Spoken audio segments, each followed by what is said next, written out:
la partie comment bien gérer son compte de trading, on va parler crypto-monnaie puisqu'on va parler de tokenisation. David, qu'est-ce que c'est? Exactement, alors j'ai décidé de parler de tokenisation parce que comme j'expliquais en début d'émission, on a racheté Firmo Network, donc qui est une société spécialisée dans les smart contracts.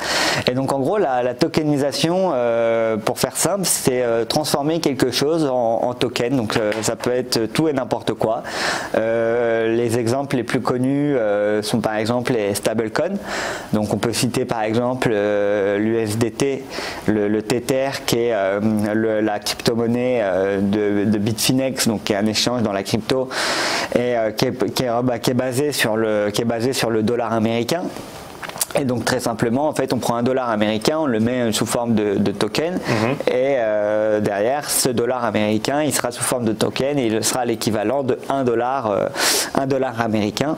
Et on peut comme ça tokeniser beaucoup de choses. On peut aussi notamment citer l'exemple de Petro au Venezuela, qui lui a tokenisé en fait les stocks de pétrole et la quantité de pétrole qu'il avait à sa disposition, et il en a fait un token, et comme ça on peut... Et donc là, même fonctionnement, on définit une quantité de pétrole, on en fait un token et ça permet de tokeniser. Exactement, et après alors l'un des avantages par exemple pour la tokenisation et ce qui peut être très utile dans la tokenisation, c'est notamment pour tout ce qui est investissement dans l'art. Aujourd'hui on sait que pour acheter une œuvre d'art ça coûte très cher, très peu de gens ont accès à ce genre de marché, et c'est très illiquide derrière. Une fois qu'on l'a, il faut la revendre par des sociétés spécialisées, etc.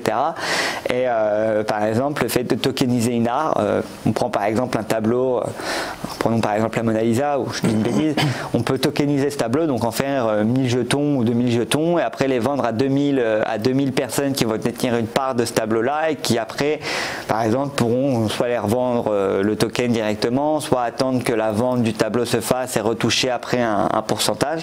Et il y a plein de projets qui se développent comme ça. On peut notamment citer sur la blockchain Tezos récemment un projet qui s'appelle Elevated Returns, qui eux en fait leur idée est de tokeniser de l'immobilier, et donc prendre des maisons et ce genre de choses et en proposer sous forme de token. Et derrière ça peut être vraiment développé à plein de choses, donc que ce soit pour des stablecoins, que ce soit pour même des actions. Il suffit par exemple de considérer, de prendre une action Apple, Google ou autre et de la tokeniser, et ça permettra aux gens d'acheter des tokens directement en rapport avec la bourse. Et nous chez eToro, on est convaincu que ces formes de finance va se développer, et qu'aujourd'hui la plupart des produits financiers seront amenés à être tokenisés à l'avenir, parce que ça permet aussi notamment un échange beaucoup plus rapide, une gestion des fonds et de la liquidité beaucoup plus simple. Et donc l'idée du rachat de Firmo Network, c'est vraiment pour nous aider, nous chez eToro, à tokeniser nos différents actifs qu'on proposera chez eToro X, qui est la plateforme décentralisée, la plateforme de trading crypto-monnaie d'eToro. Merci beaucoup David Derry. Je rappelle que vous êtes Social Media Manager chez eToro. Merci à vous de nous avoir suivis. Le live TV Finance est terminé pour aujourd'hui, et je vous donne rendez-vous dès demain à 8h45 en direct sur TV Finance et Boursorama. À demain.